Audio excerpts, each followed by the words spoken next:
Duperas y Duperas today on Doop by the River. It's another pod in the week. We have our second match of the week. We're looking back at the midweek match against Nashville. What a win. And we're going to look ahead at NYCFC. Hopefully another win. And don't you dare go anywhere because you do not want to miss this episode of Doop by the River. And let's get it started, guys.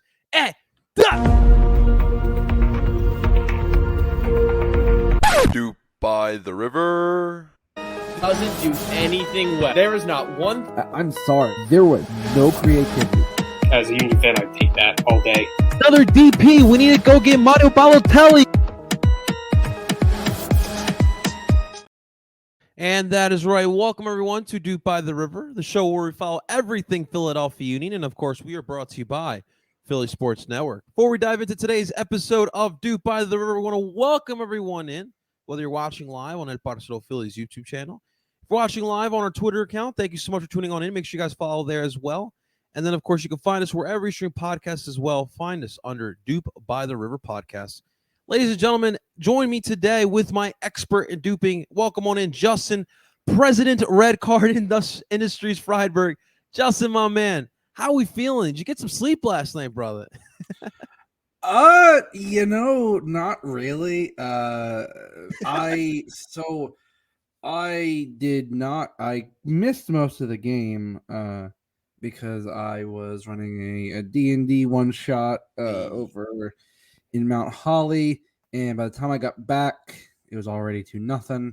And as soon as I turned the TV on, Carranza does his best Randy Orton impression and pulls the RKO out of nowhere, and yeah, man, it's some interesting shit. But what a game! Wednesday night MLS soccer, dude. That's all you can fucking expect, man. Some shithousery on a midweek match, man. We'll obviously get in full depth in that. Nate, what's going on, man? Welcome on in, brother. Hope everyone's having a great night here. Thanks, everyone, for tuning on in, of course, man. Justin, I definitely wanted to send condolences to all my fellow American fans. Dude, what happened last? But PKs, it's always, listen, when you lose in PKs, and we know very well, right, because I'm lost cup, when you lose in PKs, it sucks even more because literally it could go either fucking way, man. So that's also what happens when you send out your fucking C squad. Like, seriously, outside of Matt Turner, Miles Robinson, I mean, Jesus Ferreira technically makes the bench, but and maybe I think DeJuan Jones, but that was an awful roster. I get sometimes you have a drop off, but this, even through the group stage, was single-handedly one of the worst U.S. teams I've seen. Real quick, did Panama bring their top guns to the Gold Cup? Yeah. Okay. U.S. besides U.S. and Canada both seem to not bring their real. Brought some big dogs. Oh, I saw Choa was in goal, which I figured that's. To be honest, they needed to make a statement, and when it helps when no one else, everyone else, Mexico just will run over people. But the more important team won, so on the night, so I can't really. That is true, man. Of course, listen, I know it's cool, we got Andre coming back, we got Damian Lowe coming back, but man, I just want Andre to I just want him to play in a final. I'm not even asking for him to win a Gold Cup or a Nations League or World Cup, whatever. Just see him in the Gold Cup final, again. Give it a chance, give it another Wasn't he the goalie in 2017? I thought wasn't he the goalie? No, 2014 he was really young. I think you were right. 2017 he won when Philly, right? It was 2017 when they beat the US in the final. Right. I just want them to have another shot, man. When they lost, I think they lost to Mexico in the right. They beat the US, I think. Beat the US in semifinals. Yeah, and then they because it's funny because my buddy who's not a soccer fan got tickets because he thought the US was going to be there, and then he wound up just going to a huge party. So because it was Mexicans and Jamaicans, and that was obviously a dope ass party, man. Oh hell yeah! But regardless, man, it is a little bittersweet for everyone. especially if you're a Union fan on Wednesday night. But we got the win. That is the most important part for sure, man. Real quick, how you like Pulisic in the red and blue? The Rosinero? The red and black, the Milan. I think it's a great move. Him at Chelsea, like, people forget that the pandemic year when they won the Champions League, he was on fire. Ironically, his injury problems really only happened at Chelsea. And I always said, like, Italy wouldn't be a crazy move for him, and going to an AC Milan team where, I mean, realistically, he is not going to be playing on the left because you have Rafael Leao. But him on the right cutting in, and Olivier Giroud, you have that Chelsea connection. There's rumors of Jonathan David coming into AC Milan. Wow. So, like, AC Milan's looking to really, bring things in. And yeah, they lost Tonali to Newcastle, which was kind of a bit of a shocker. But they brought in Ruben Loftus-Cheek. They're bringing in some. So, like, they have probably one of the best goalies in Europe in Mike Maignan, the heir apparent to the French national team starting keeper. I mean, you really can't ask for more. You've watched that CBS Golasso, haven't you, Justin? I mean, listen, I watch Paramount. You watch a lot of Champions League, and Maignan for Milan and Onana for Inter are really in Italy. I mean, Onana put in a hell of a performance in the Champions League final, and Maignan kind of bailed out a Milan team that was not doing all that well. So, I just can't go back down to Serie A, man. After what's been happening with racism, which we don't have to get to, but man, it's hard for me to get. You mean what's always been happening? Yeah. Well, it's when you wake up, and that's when it's like, all right, well, I can't really do too much of that. But listen, I was happy because I saw my Werder Bremen in the Bundesliga getting Naby Keita, which was kind of cool to see. It's a player that I saw in the Prem a lot. Player saw not Salzburg, Leipzig. And so it's pretty cool. Pretty cool to see him at Werder Bremen. That is 28 years old. How about I mean when we talk about the Saudi moves, Steven Gerrard coaching, Jordan Henderson potentially going, and Ruben Neves, who is like a Portuguese national team starter, but the dude's 26, dude's getting the bag. And say what you will, it is absolutely sports washing. I can't get down with it, dude. Like, I it might sound like a bitter fan, but I can't get down with it, man. The whole Saudi Arabia movement, man. Like, I just can't fuck with it, man. I can, for all the listen, I absolutely don't agree with it. I think it is helping to prop up the idea of sports washing to help overlook the human rights abuses that occur. But from their perspective, man, careers aren't guaranteed, and that is more money for their family than, I think anyone can imagine. And I know it's, they're already rich. It's like, well, yeah, I mean, for most of us who don't exactly have that kind of money, which is 99% of people, you can absolutely say that. I think it's definitely a more complicated issue. And to have a hard stance one way or the other is kind of like there's a lot of nuance. So while I don't agree with taking that kind of money from a very questionable source, you can understand why some players might, because it might be the best payday they ever get. Yeah, and you see kind of the humanitarian work that N'Golo Kante does. Sadio Mane is a big one as well. But when you're able to have that financial flexibility, the amount that Kante can give back to, I forget where he's from exactly in Africa, but it's huge. It is huge, and it's kind of hard to turn that away. Just soccer wise, I just can't get down.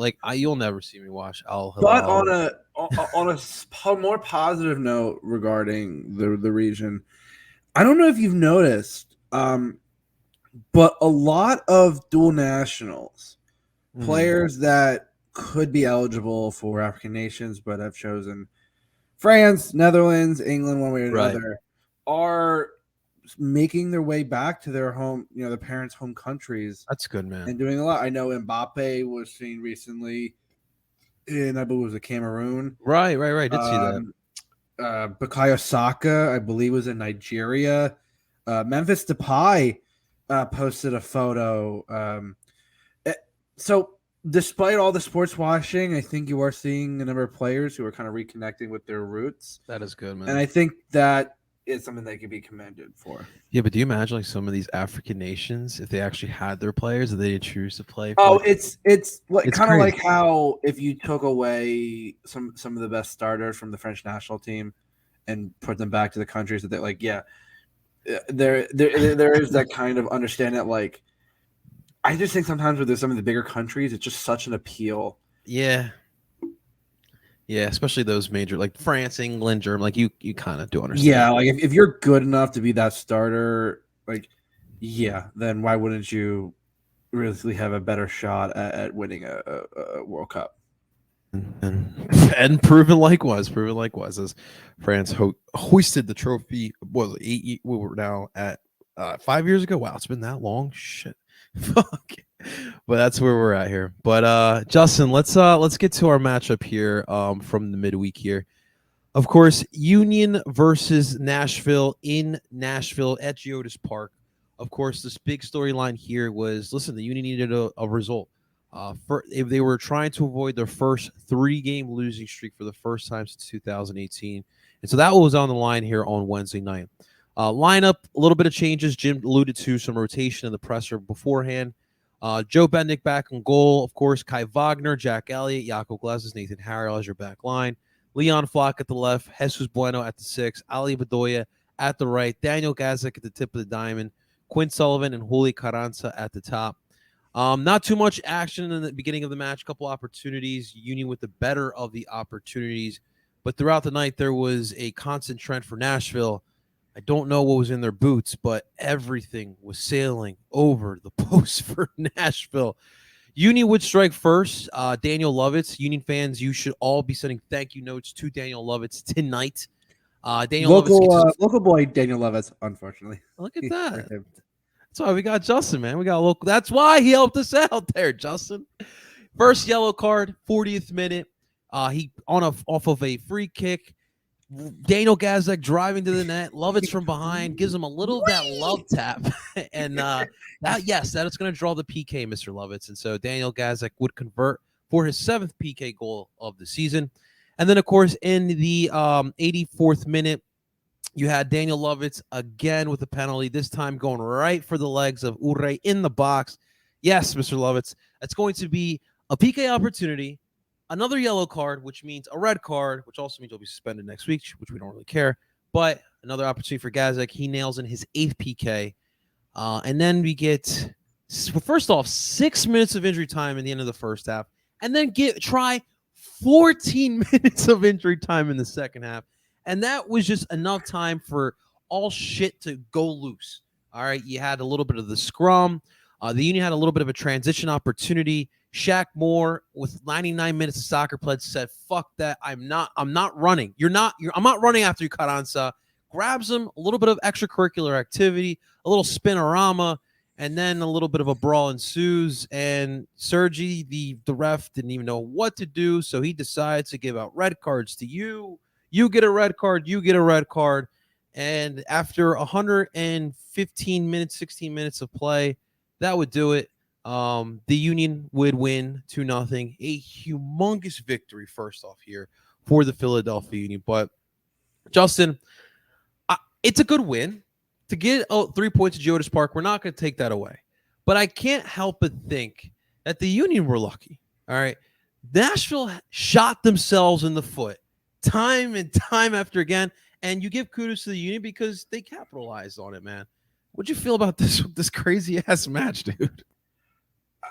I'll save the refereeing for another point of conversation, because that's a whole topic on itself. Listen, you smashed and grabbed 3 points. I don't think the Union played bad. I think they listen. Nashville just could not convert, and I kept saying Nashville goes as far as Honey and Honey did not have a good game, and it was very clear that. I mean, the Union, I think, created some of the better chances, especially in the first half. I mean, Quinn Sullivan rang one off the crossbar. Nice. That was and Jim even said that Quinn had a very solid game, and that potentially that Quinn could probably potentially start on Saturday. I think this is a kind of a prototypical Union road win. Because going on the road and in a place like Geodis Park is absolutely not easy. It is a very, very, very, very difficult place. Like, I think everyone knows how difficult it is. I mean, the Union were maybe 10 minutes away from a road win last year to open up Geodis Park. Mm-hmm. It's not easy. But I think the defense obviously did what they expected. I think once again, and Jim made another mention, Jesus Bueno had a fantastic game. Yeah, man. I mean, it is, and so I was watching morning footy this morning, as I do every morning during the week, because I love me some Susanna Collins, Nico Cantor, Charlie Davies, and our good pal, one studio analyst of the year, Alexis Guerreros. But Jim was on today, and he said, listen, the only reason Jesus Bueno doesn't get more time is because you're stuck behind El Brujo. And like it or not, with El Brujo, he is one of the best. Man. He's one of the best sixes in the league. And unless Brujo gets transferred, it's going to be hard to displace him. El Brujo, Bueno, he said, Bueno, like, you were what, the 10th minute of stoppage time in the second half, and Jesus Bueno is out, chasing down guys to help win the ball back and throw it the other way, to throw it to the corner. Like, that's nuts. But that also determines, like, that's kind of the mentality that this team has. Yeah. And listen, it was not a pretty win, but I think on the road, you're not looking for pretty. Yeah. And listen, the first PK, Daniel Lovitz just decides he decides to show Daniel Gazdag how to Superman that hoe. For that's a reference that maybe half our audience gets. If for those too young to understand, now why are you? Yeah, exactly. Just look it up, and you will understand. You should have told me. I have my Soldier Boy glasses here too, man. Yeah, I was gonna say. All you just gotta do is for all our youngins here, just Google Soldier Boy, and you'll exactly know why that was. Kids don't understand, man. I literally MySpace or YouTube looked up how to do the. Oh, listen! Back in the day, man, I could do that dance fucking. It's good times, perfectly. Man. Dude, those kind of dancers were my shit. Anyway, off to the point. So yeah, can we get that celebration on his next goal, man? Okay, so that's another thing. Are you talking about the flexing, the celebration? So again, second PK. Holy shit, Daniel Lovitz. Why? Like, those are two boneheaded decisions. Shoving him, knees, bro, easy, and then like the slide tackle was obvious. The ref was right there. I don't understand it. It was a clear penalty, and he is arguing. It's like, you have no room to talk. You were on a yellow. You had already given up a poor PK, and you did it again. And listen, so the celebration, Gostak, another brilliant PK, and it's not even much of a celebration. It's just I thought I was like, okay, that's kind of cool. And listen, I know people get Philadelphia fans shit. But holy fuck, we don't throw things at the fan. Like, that was absolutely uncalled for. And I've seen some fans on social media going, well, you don't celebrate in front of the fans, the home fans. Like, so you can't celebrate in the whole fucking stadium? Like, there's no justification. Like, listen, Philadelphia fans might be tough. We might tell you to fuck off. But last time I checked, we don't throw shit onto the field like that. That crosses the line. That absolutely crosses the line. Real quick, because I think it does in line with what happened today. Everyone who saw the fucking amazing interview, Dele Alli with Gary Neville here today. You know what it is, Justin. It's remembering that these players are human beings. They bleed the same blood. They breathe the same air. So why are we throwing empty beer bottles? Well, I don't care what it was. Like, why are we throwing shit on the pitch? Like, grow the fuck up. Like, you're a child. You're a straight up child because you're upset that Gazdak scored a goal on your team and you're going to throw stuff. I know it's tough because how is security supposed to kind of pinpoint who threw it? I'm sure most of them can, but sometimes it is hard. And but there needs to be consequences for it. Like stoppage, I don't know. Something needs to happen, but it's unacceptable. We're about to talk about NYCFC. You remember that MLS Cup final? That fan decided to throw the whatever to Medina. Like it's unacceptable, man. Yeah, and I will say a quick shout out to Dele Alli for being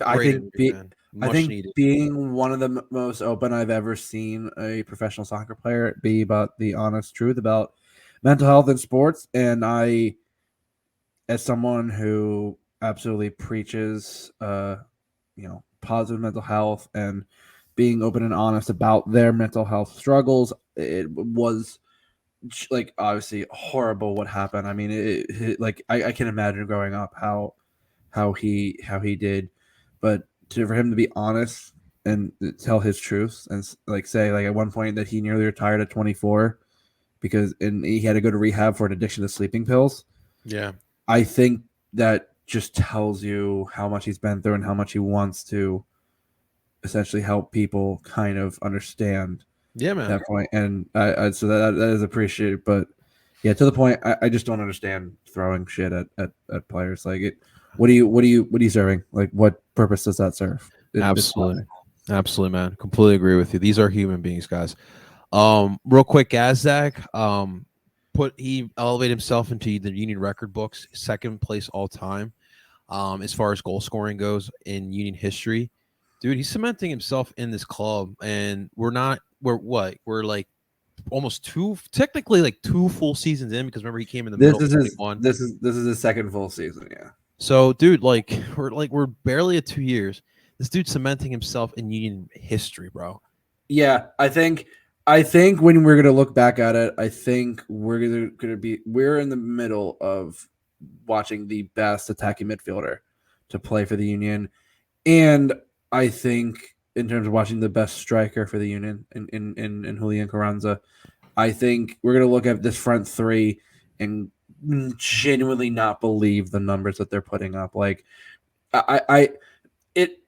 for all we joke, we talk about, and I love Seba, but you look at what he had to do on some of those teams. Daniel Gazda, he's at 9 goals this year in league play. Carranza is at 10. Uaz at, I believe, 7 or 8. You're at a pretty solid clip right now.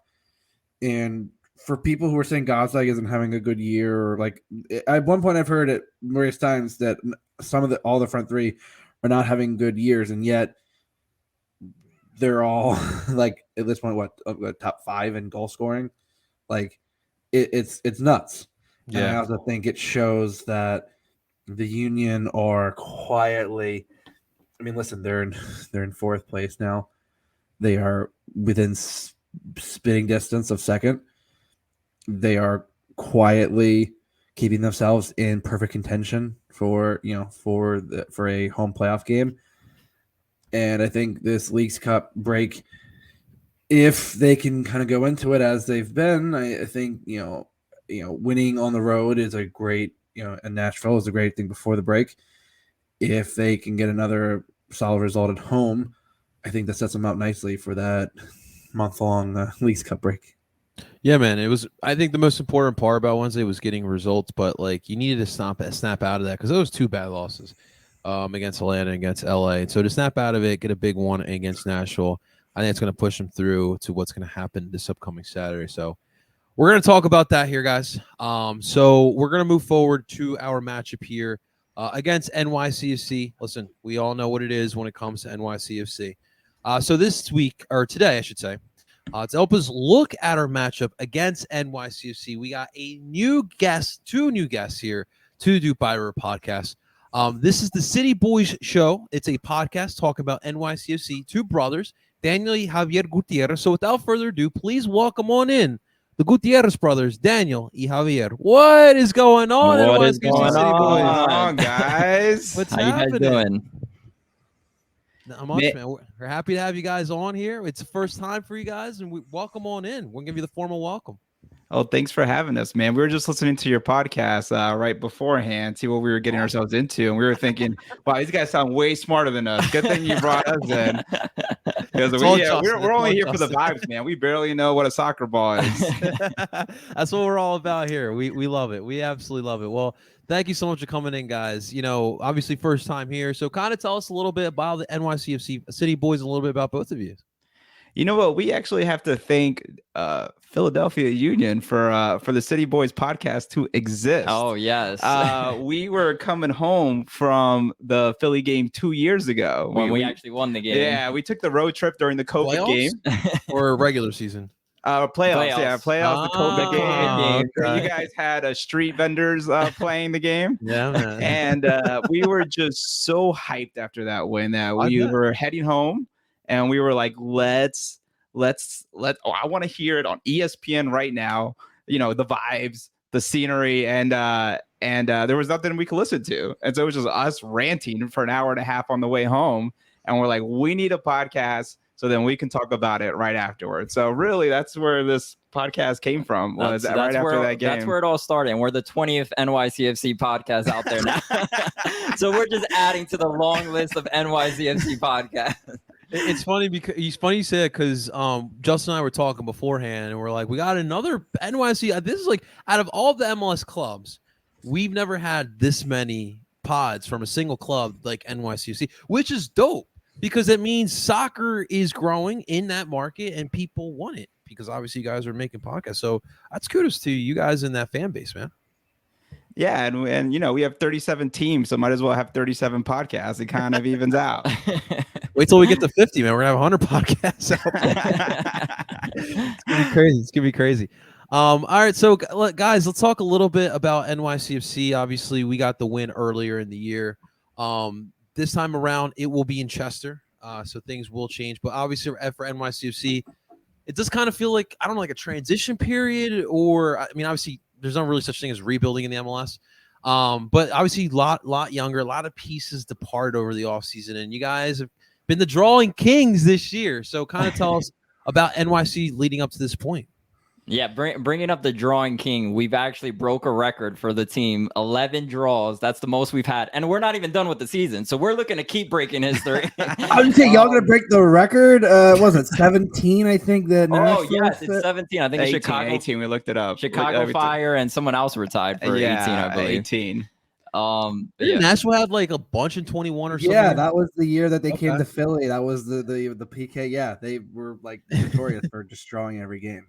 Yeah, but you mentioned it. We are a young team. If you look at us, we're the second youngest team in the league right now. We're a young team, and where we lack is a very key part, which is the striker position. We've lacked in this striker position. We finally signed someone new actually yesterday from the Croatian league. So we're hoping we get some type of splash from that. But yes, that youngness is really affecting us from actually taking those steps forwards to really finish these games when we have those opportunities. Yeah, and I think it's evident on those draws. You know, we watch every game, and last game we had 15 shots on goal. We had 20 shots the game before that. We are just not finishing. You know, after Dotti left the team last summer, we said we have this superstar, Talis Magno, and we think he can become the striker because Dotti wasn't a native striker either, right? He was playing left wing. They was like, let's experiment with him because Hebe got that really bad injury, and let's see what we can do. And so Talis Magno came in. he didn't produce that much in that position last year, but we said let's continue the experiment, and we didn't sign a striker on the offseason. And unfortunately, that experiment has failed. Talis Magno just cannot play that position. He's not giving space to the rest of our offensive team, GP and who's the other one? Santi, to do what we need to do, what they need to do. And so in our opinion, the big missing piece is that striker position. And especially when you're in a rut like this, you need some type of veteran player to help get us out. And we don't have anybody on the offense that's like older than 22 years old. So we're really hoping that this new striker brings some energy. But unfortunately, we're not going to have him for this Philly game. Yeah, it's crazy because, you know, and I, Justin, I've only ever told you this, but like, I always do wonder, right? Like right now we're going through our golden era with Union Soccer. You know, we have a great squad, but like, you know, what happens when Gazek leaves? What happens when Ure Carranza leaves? Like, how do you replace that? And that's always the challenge, right? We just pull up the next brother, right? Quinn Sullivan's brother, 15 years old. He's already dominating, right? Like, we got the families. We produced a couple Aaronsons, a couple Sullivans. Listen, we're just gonna go through every family a couple times. It's Philly water. But that's like that's part of the game, right? Like you always gotta reinvigorate yourself. You don't want to be the Galaxy trying to chase those stars, and you're still doing it in 2023, and you see what happens, right? So that's always the challenge here, man. And obviously, listen, we know here in Philly, you had a really good one here in Tati Castellanos, and we're a little glad that he's gone. But although I will say though, the young player, and I am, as Johnny knows, I am the kind of true MLS person. I flip on Apple TV and go through MLS 360 and watch about every game I can to kind of keep up. And of course, yeah, NYCFC tends to be, if they have those early afternoon games before I head out to the tailgate, that's right on. And the one player that, despite kind of the struggles, is Gabe Siegel. He's a young player that already, like, I was watching the Columbus game, and everyone was convinced that game was, that Columbus has it done and dusted. And Siegel comes off the bench and produces, listen, at a moment of brilliance. And I think, like I said, there are some of those pieces that they're there, but there's not enough veterans to sprinkle into that young talent to kind of give them kind of that leadership. And because that is one thing the Union seemed to have this year compared to most years, is every group, besides, I would say the strikers, maybe with Carranza now kind of, but every group has that veteran to kind of help everyone in, you know, kind of lead everyone in, and all the young guys. And I noticed that's definitely, like, every position group seems to have that at NYCFC except for the forward line. Yep. Yeah, and you know, I think the unexpected loss for us was Maxi Morales. You know, we expected to keep Maxi, and Maxi was going to be that veteran. And you know, he was the best distributor we had on the team. He's, you know, scored against Duke last year, our only goal that game. And so it was an unexpected loss. He got his home team. He wanted to retire there, so he's going to play another. He decided to play another year there. So I think that was an unexpected loss. We couldn't fill it in. We couldn't fill that position, and we've been with this group. So it's been tough for us. But to pick you back off the Siegel is like our one dangerous person at that number 9, and he's shown it. We've been in times where it's the last minute in the game he scores for us. We've gotten 2 ties from that, so we'll take those ties over losses. And let's keep breaking history, as we said. and for the, you know, maybe the honest that doesn't know, Siegel just joined the team, right? He was just drafted this year, and so he's really young. Yeah. And so he's still trying to figure it out too. But it just shows how big of a difference a striker can make, a true striker, because even with his inexperience, even with his like not great skill set yet, when he comes in, it changes the game. When he can provide the spacing that's just natural to a person who typically plays striker. It's hard to find, but when you find one, man, you never want to get rid of them. No, when you find one, they go to Europe. That's your problem. They score 4 goals against Real Madrid, you know. That's what they do. Awesome stuff here, guys. So I wanted to know a little bit about your new signing here. He's an Algerian youth. Is it Mounsif Bakar, or I don't know if you guys know the pronunciation yet? If you've never watched our show, we mispronounce even the players we've had for years. So we're probably the wrong podcast to ask, but yeah, you said it perfectly. Anything you can tell us about him? So far, what we know is last year he had 8 goals and 33 appearances. He's fairly young. He's 22 years old as well. That's kind of the extent of what I know, but you can elaborate a little bit more. He does have kind of that vertical presence. Something about our team is pretty slow. And we don't have that like deep threat. So I think that's something where we see a lot where the back line stays up on us because they know we don't have that speed. And Munsef kind of comes in with that speed. He doesn't play a striker where he, holds up the ball. He's not here distributing the ball between players. That's not the type of striker plays. He plays true striker. I'm going to make some vertical threats with the right spacing, and I'm going to go in and make those goals. So that's typically not a player that CFG signs. Usually they are signing a player that's kind of can play more with the team and not this like silo, just pure striker.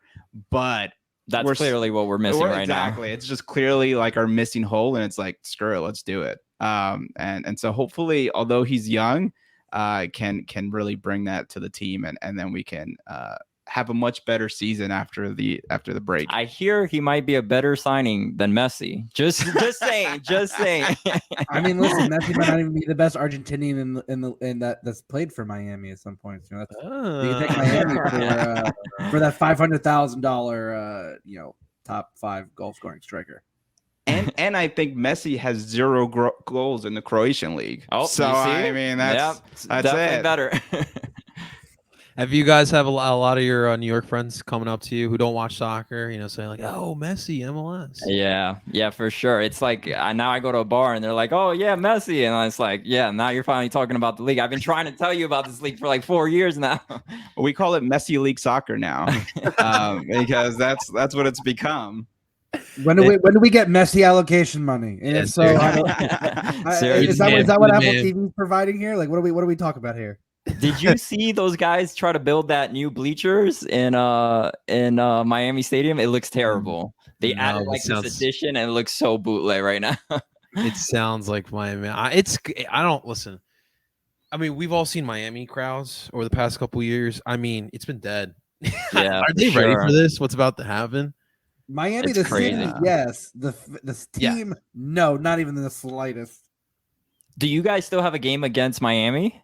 No, we're done. We played them in June, and for those who and I'm familiar, this was like I have been a season ticket holder for about like 8 years now, and this is like the first game I wasn't able to make, and I gave a ticket to a friend of mine's sister.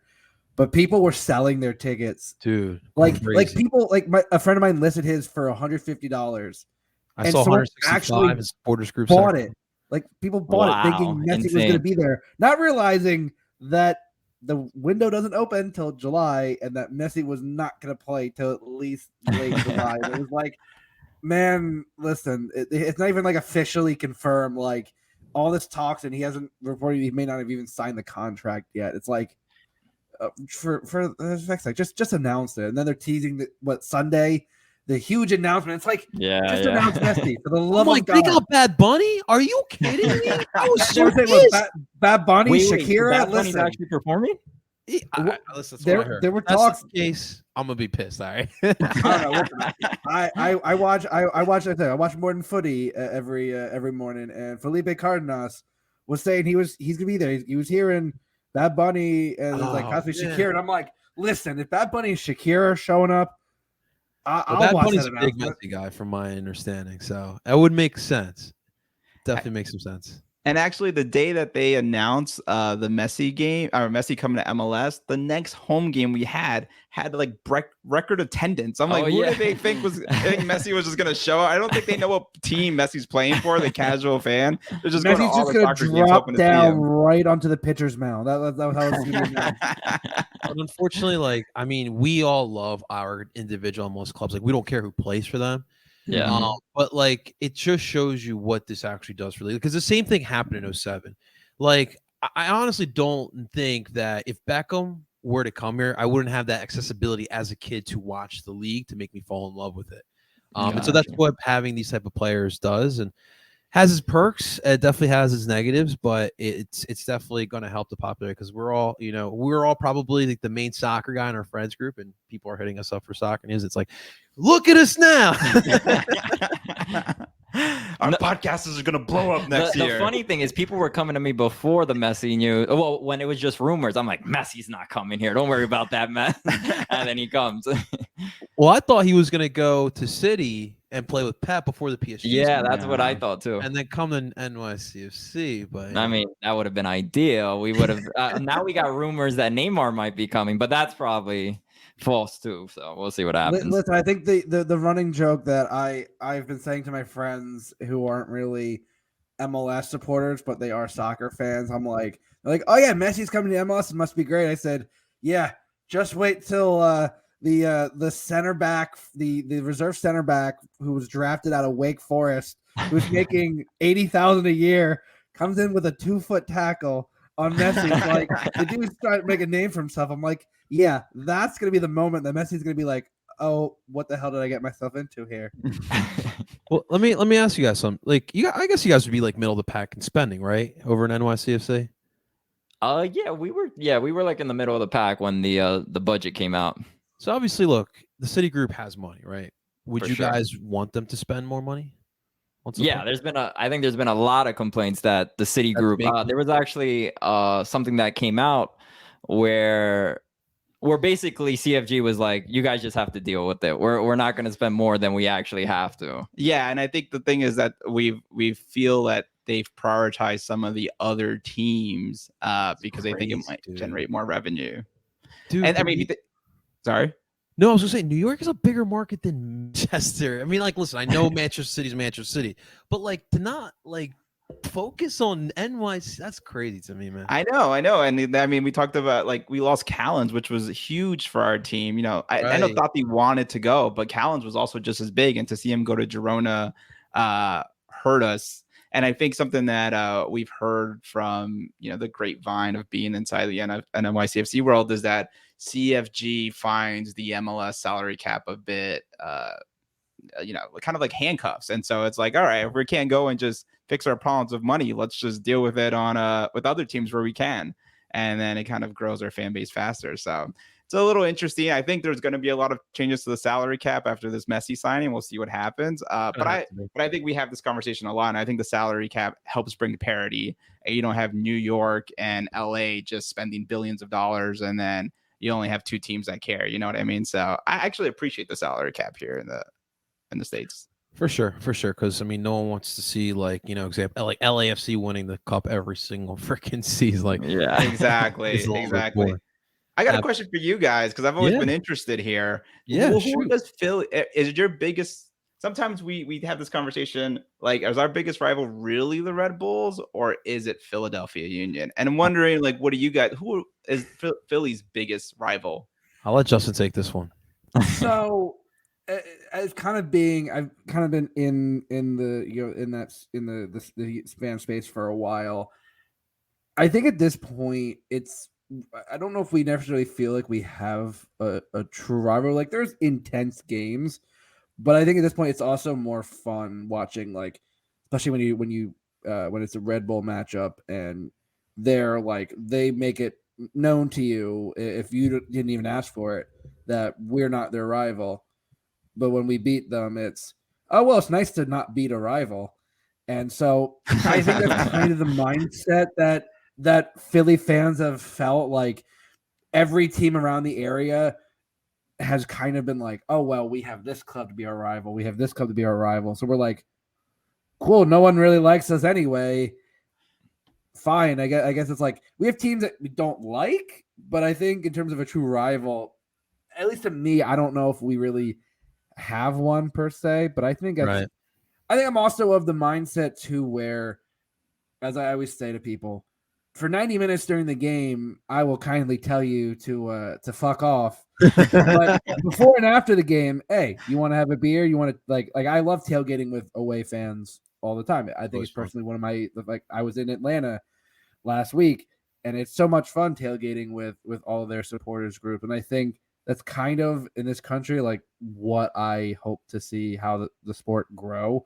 And despite all the messy shit, I think there is another chance for this to grow. So I think in terms of pure rivalries, I don't know if Philly fans might say differently depending on who you're talking to, but I think to me, I don't really see a particular rival. You know what it is, Justin? It's like a mood. I feel like I feel like Red Bull. Obviously, like now it's not the same as it once was, like 5 years ago. Because like, we're just kicking their ass most of the time, pretty much. But also, like when we get to Red Bull week, like a part of me like goes back to like my 16-year-old self, and like thinking of like Titi Henry like scoring like, and I'm like thinking I was like Red Bull, man, Red Bull. And then like obviously like I also think of the Revs, like I think of 2020, and I think of Kessler, and I'm thinking like F the Revs. And then like NYCFC, like there's everything, right? Like there's been the heartbreaks, like we didn't win in Yankee Stadium until last year, like that was part of it. Yeah. The playoff losses, right? So I feel like NYCFC and Union are like a couple moments away from it being the main rivalry. Yep. It's the closest, but I still feel like we just need a couple more of those, like, those big moments, right? We've had some good moments over the past couple of years, but I think that we're close to getting there. But to me, it's all about a mood, man. No, it's true. But I will say, when we go to Philly, we definitely feel that rivalry. Your fans are not as nice as wanting to tailgate with us after the game. I would say it does depend on some of the games. Like I do remember a few years back, we were in our old space.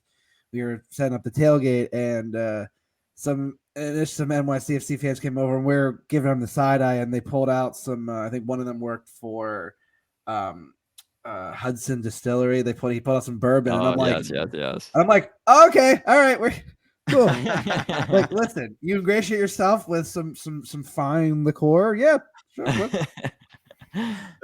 All right, let's real quick get back to Smash. I want to switch it back over to the Union.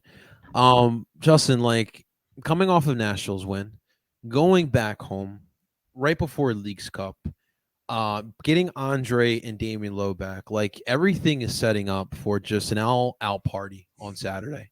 Like, I don't want to say the Union about to kill NYCFC, but it could be like at least a 2-goal win for the Union type of thing, because I just feel like I already feel the energy now. We're on a Thursday night. So what do you feel heading into this one as far as the mentals of this team? Like I said, coming into a break where, listen, you were on the heels of 2 losses in a row, and the vibe, before Nashville was, okay, if we can get a draw, then going into home against NYCFC will be solid. And listen, that game was that was ugly for a number of reasons. I didn't even talk about how for the second straight game in a row, the head official, who did not ingratiate himself well after the Columbus game, kind of really botched the responses. Like, he got the PK calls right, but I think in terms of handling that moment, I think he kind of let things get ahead of him. But listen, this game, you're getting Andre back, you're getting Damian back. You unfortunately do lose Carranza, but Quinn Sullivan was playing pretty well as that second striker. Daniel Gazdag is still in pretty solid form. If you need Jesus Bueno to deputize again, I mean, he had a absolutely monster game. He is no El Brujo, but I mean, who is El Brujo at this point? Because it's more like a mystery wrapped in an enigma, wrapped in a very, very, very curious person. When you have a brujito, you got bonito. But it will be interesting. I think, like I said, this year at home, the last few years, Subaru Park has kind of been a fortress, and coming into Leagues Cup, especially with the home form we've had, it feels lining up to where, listen, I'm never overconfident about things, because the tactic, the analytical brain that I have of overanalyzing formations and the lineups tends to let me have a more conservative guess, but I think this game is lining up for the Union to go into the break, at least on a pretty solid note. Hey, we'll have to wait and see. And with that question, I want to bring it over now to the NYCFC City Boys. It's a young team, like we talked about. It is still a rivalry game, like we also talked about. What do you feel like are the chances of a team like this, NYCC, walking into Subaru Park, hostile environment, good team, and walking away with a little bit of an upset, stealing some points away? Well, my thoughts are, although, to someone who's not watching NYCFC games, it just looks like a bunch of draws and it looks kind of like we're a mess. But I do think every draw we have gotten incrementally a lot better. We're seeing this team mesh a lot better. It's really just that finishing that's been killing us. But even on defense, we lost our center back, Thiago Martins, who's a DP signing of ours. And we've put in Gray, who used to play right back for us, and Justin Hack. And with Chanot, we've really been able to hold some really good teams, with Columbus Crew, with the Revs, with a few other, with I think Nashville too. We might have played recently. We've taken some pretty good offenses and have been able to keep them to 1-goal games, right? And unfortunately, because we can't finish, we're also scoring 1 goal and then we're getting these draws. So although DOOP is a hostile environment, a lot of our players, even the young ones, have played here, right? We played you guys often, and we played you guys earlier this year. So our thoughts are, we used to be a fortress at home, and then you guys broke that seal this year. So we owe you guys one. And so hopefully with Carranza being out and Balake, he's tired. He just landed here from Jamaica. He gave up 3 goals. So maybe, he forgot how to block shots. We might have a chance. Honestly, on our own podcast, we said hopefully a draw because we really can't finish. So I think that's our best case scenario. But with Carranza out, that kind of gives us a little bit more hope. And we were hoping Balake stayed in the won that game and stayed away from the States. But Yeah, that's man. gonna make it tough. I was rooting hard for Jamaica yesterday. I had their colors out. I painted my face. I was ready to go hard for them.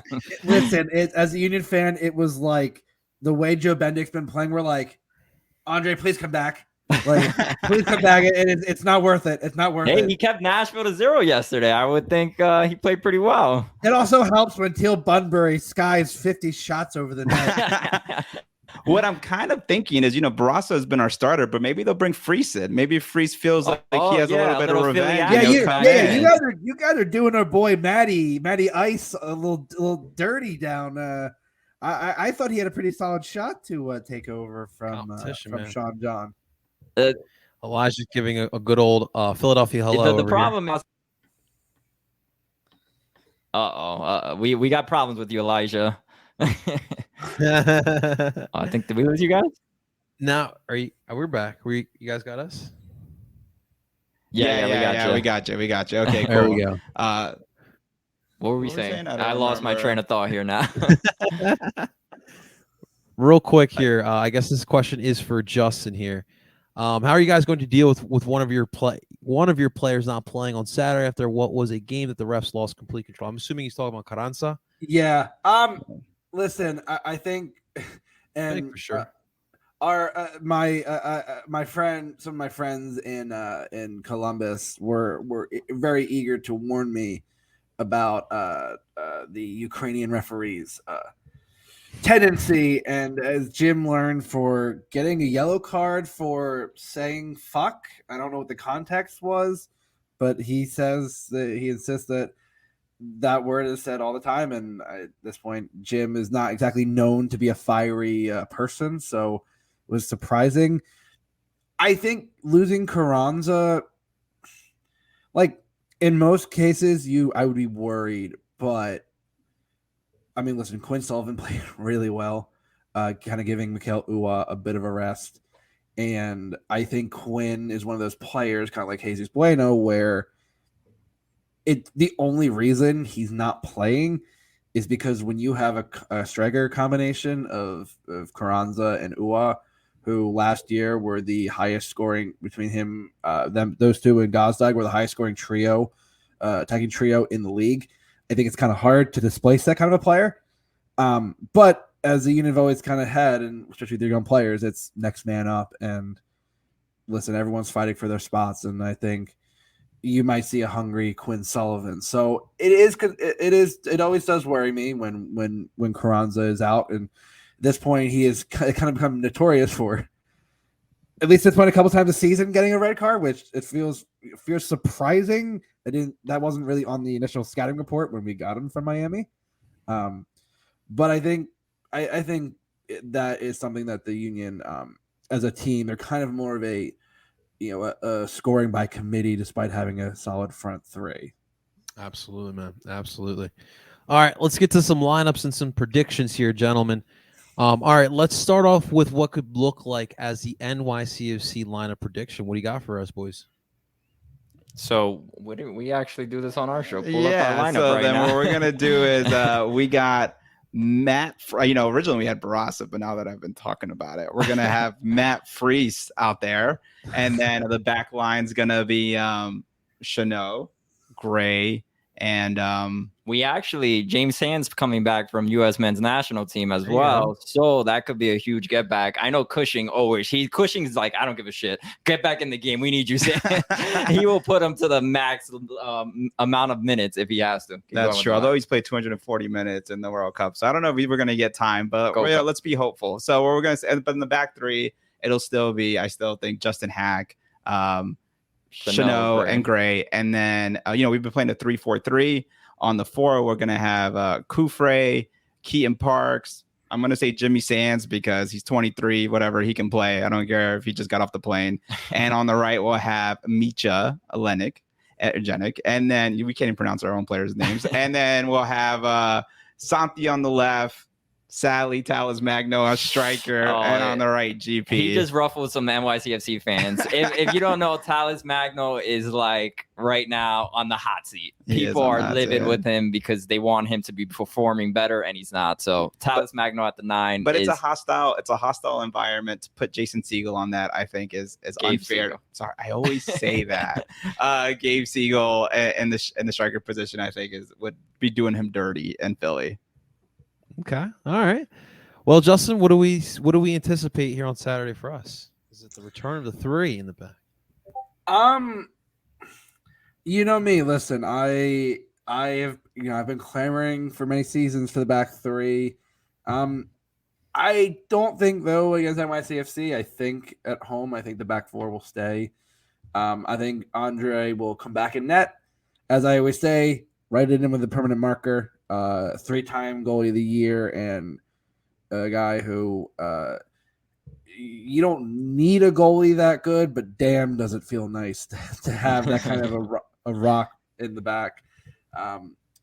Kai Wagner did play the full game at left back. He looks like he's solidly coming back from injury. So Kai at the left. Center backs, I mean, I know Damien's coming back, but I think him having played Gold Cup, I wouldn't be surprised if you keep a center back pairing of Elliott and Glasnes. Glasnes, defender of the year, continuing his solid form from last year. MLS All-Star guy who, I mean, I'm sure you boys will hear the amount of times that the fans will yell shoot. And at this point, it's become a recurring joke. He will be right on the end line, and you'll hear people yell shoot. Slightly annoying at this point, but hey, listen, everyone has their shtick. The right back. So as I had predicted for Nashville, Nate did start, and Olivier came off the bench. Dude, Jim said Olivier's our starter. Do you hear that? I think it is, and I think, listen, I know people made a lot about the report that came out about Olivier wanting out. And as Jim said on Morning Footy this morning, it's kind of that article doesn't paint the full picture, because it wasn't like he's unhappy about being here. It's his family, again, due to some bureaucratic issues, could not get visas to come back into the country. So the team has been working to try to get that and try to mitigate that. Obviously, they don't want him to leave this summer. But I think against NYCFC, I think, as I say, teams that you can kind of spring on the counter. I think this is a solid game for Olivier. In the midfield, I don't know if Brujo will be back, so I'm gonna stick with Jesus Bueno at the 6. I think you're gonna have the same midfield. You're gonna have Leon at the left. You're gonna have Ali at the right, and Gazdag at the tip of the diamond. And up top, I think people would say, oh, you're going to start Chris Donovan and Mikel Uwa. And no, Chris Donovan, I don't want you anywhere near the field for many reasons. So I would probably say, based on his play from Nashville, I think Quinn Sullivan gets the start next to Mikel Uwa. And I think it is going to ask a lot of Chanot, Hack, and Gray, because that is a lot of speed up top. And as we know, the Union it isn't the Red Bull press like it was a number of years ago, but you still have a speed up top. And whenever Mikel Uwa gets the chance to stretch the back lines, that can create a lot of issues. So I'm interested to see if Jim decides to kind of roll the dice with a lot kind of two similar types of strikers compared to what he usually has. It should be interesting to see what the lineups will in fact look like here. Let's get to some prediction time. City Boys, since you guys are our guests, give us your prediction here. And then, of course, since this is a Union podcast, as we always do, give us one factor here for the Union in order to beat NYCFC. Oh, you want to go first? I'll go. The boys in blue win 2-1. We're definitely gonna blue. The boys from New York. They win 2-1, and a key to Philly beating us is just getting past the back line. Really, if you get past the back line, you can be dangerous. We don't have Sean Johnson back anymore, so we still miss him, and it's not the same. And I think that's your key to beating us. I'm gonna go with the 1-1 draw. I think our defense is able to hopefully hold you guys down, and I think the key for you guys to winning is let Andre Balake take a day off, man. He's tired. You don't want him out there. Put in Joe. Put in Holden. Those guys are ready to play. You guys play one of them, I'm sure you guys will win. Awesome stuff. All right, Justin, give us that prediction, man. Like I said, I like to be a bit conservative when it comes to these predictions, because I like to be proven wrong with a bigger scoreline. So I'm gonna go Union 2-1. And I think the key is, as I said, and you mentioned it, stretching that back line. I think if you have Mikel Uwa getting in behind, unlike in past years, Mikel Uwa is a striker that makes direct runs. His runs are attacking the goal line. He is going at the back line, and the Union have a number of players that are going to be crashing that box. And I think if there is a disconnect between the defense and the midfield, which the Union seem to excel at exploiting those spaces, if there is that disconnect, the Union will be making Barraza or Matty Ice's Knights a nightmare. And as much as I would love to see Matty start, I think I also it would be conflicting to see us pound him for some for a few goals. But I'm still thinking only 2-1. All right. I'm a little offended. That's your conservative score line. But we'll take it. Fine. Awesome stuff. All right, guys, that's going to do it for this episode. I really, really, really, really want to give a big thank you to the Gutierrez brothers, the City Boys, for hopping on in here, giving us a perspective from NYCFC. Guys, please, please, please plug away, just in case there are some Union fans who do have an itch to want to know what's going on with NYCFC. Let us know where they can find your stuff. NYCFC City Boys, we're on Twitter, Instagram. Now we're on Threads, but we posted only once. We're on TikTok. We might not be the most analytical podcast, but we have the greatest memes in the game. So come check out the memes. We make fun of our team a lot. So if you don't like us, you'll love our page. Yeah, awesome stuff. It was a lot of fun, guys. You guys seem like a good time. We'll have to invite you to some beers over here down in Chester when you guys for the next one. We'll have to get that together. But seriously, thank you so much, guys. Guys, make sure you guys check them out as well. Big thank you to you guys for listening on in. Make sure you guys hit the like button here on El Parcelo Phillies YouTube channel and subscribe. Of course, you can find us for every stream podcast as well. Find us under Dupe by the River podcast. Ladies and gentlemen, those are the City Boys. That is Justin, President, Red Card, Industries Friedberg. Of course, I go by the name of El Parcelo Philly. We're telling you guys to Dupe on. We'll talk to you guys on the next one. Beat NYCFC. Let's go.